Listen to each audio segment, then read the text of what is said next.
Hello guys, I'm Steve. Welcome back to the channel. Welcome back to another video. If it's your first time stopping by the channel, hit that subscribe button. Trust me, you won't regret it. If you're a returning subscriber, as always, guys, welcome back, and I do appreciate the support.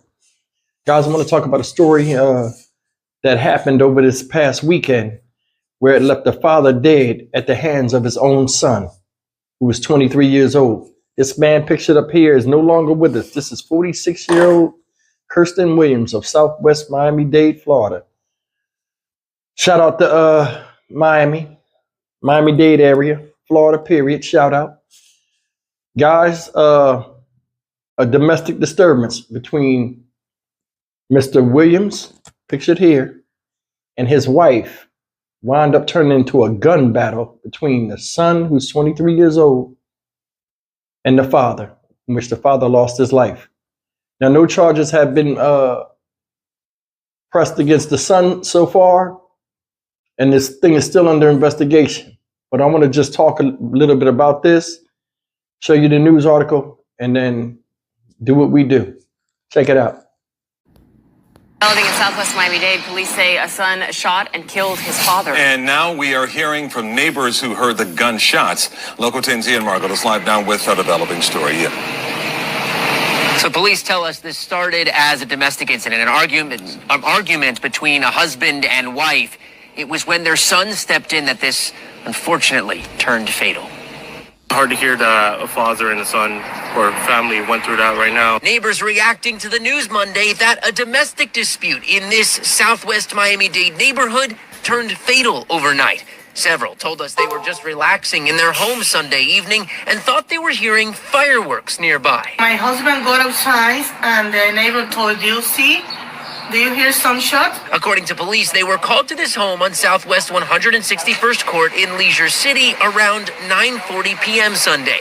We're told it started with a husband and wife arguing, but when their 23-year-old son intervened, both he and his father pulled out guns and began firing at each other. The son was unhurt, but the father, identified as 46-year-old Kirsten Williams, was shot multiple times. He was rushed to Jackson South Medical Center, where he died from his injuries. It's literally Christmas is around the corner, and then this stuff happens, and you're thinking like, wow, like this is like the worst timing.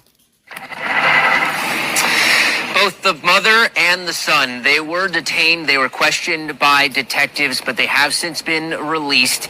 It will now be up to the state attorney's office if charges are brought forward. Live in Southwest Miami-Dade, I'm Ian Margot, Local 10 News. All right, guys, that's the story of what happened to 46-year-old Kirsten Williams at the hands of his son.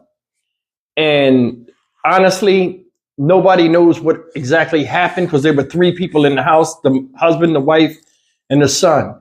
But obviously the son, no charges were brought up on the son at this present time, even though pending investigation is pending. But for a father and his, see, a lot of things don't sound right here. And I'm gonna just bring up one thing.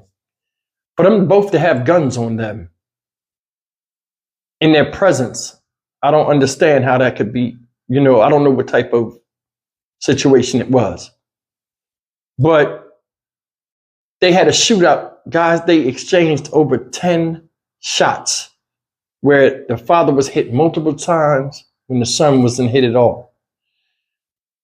Nobody knows what makes people do this, pull a gun out on somebody, let alone their own father.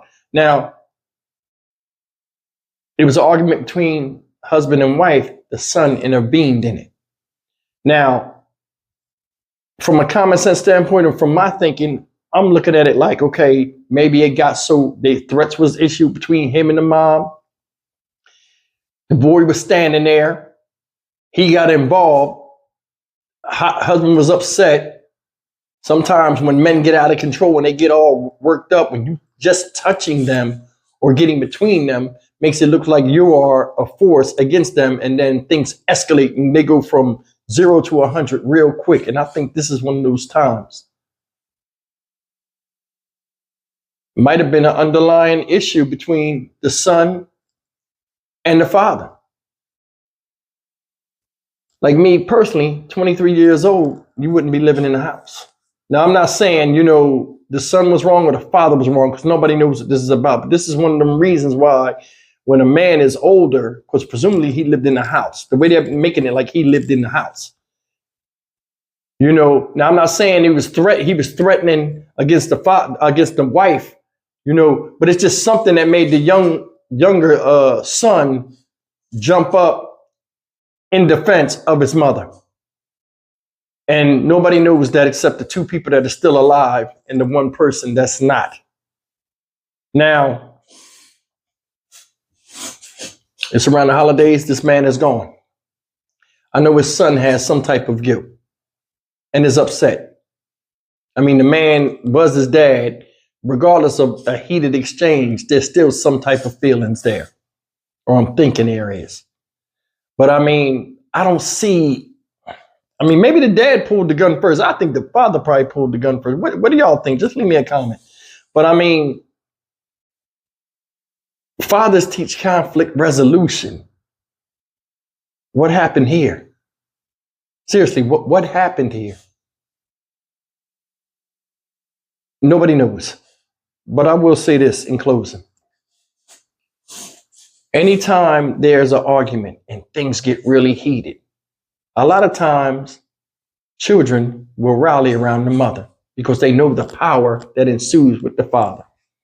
Now, some people say a picture's worth 1,000 words. I don't know this man, but he do look mean in that picture. 40-something years old and you still taking pictures like that with the mean scowl face and stuff. God only knows what type of household it was. And I'm not passing judgment on the guy. He might have got a picture taken at the wrong time. Some people do look mean. But I mean, boys are not going to let you jump on their mom. And he should know this. They might have had a really good relationship. Because you got to remember, when we younger, moms usually let us get away with things that dad won't let us get away with. Because, you know, the father's the disciplinarian. And, you know, children don't forget that. And sometimes, you know, when they jump up, it made it look like they're doing some type of favoritism, or made it look like they standing up to you, like they think they the man in the house. And I think this is what one of the problems was with this situation. Everything was taken out of context. And it cost this man his life. Can't jump on kids' moms, man. They don't play that. They don't. I love John Watts to death, but he wasn't my favorite. My grandma Bunny was. If I ever seen him attack my mom or look like he was attacking my mom, I would have jumped up and got in front of her too. And we would have had to act a fool in there. I would have lost that war. But I mean, my loyalty lied with the weaker member of the family because I loved her and it was unconditional. And there's nothing wrong with that. I just wish this could have been handled a different way and this man could still be here. That's all I'm saying. We got to do better as people, man. Not just black folk and just the whole fabric of family, man. We got to just do better. And this is an unfortunate accident. It is. I'm Stock Market Steve for the Dynamic Reason channel. As always, like, comment, share, and subscribe. May this man rest in peace. I don't know if he was the bad guy or not, but I mean, he met an untimely demise at the hands of his own child. And that's sad. And I know it shouldn't have had to end like this. I'll see you in the next video. Take care.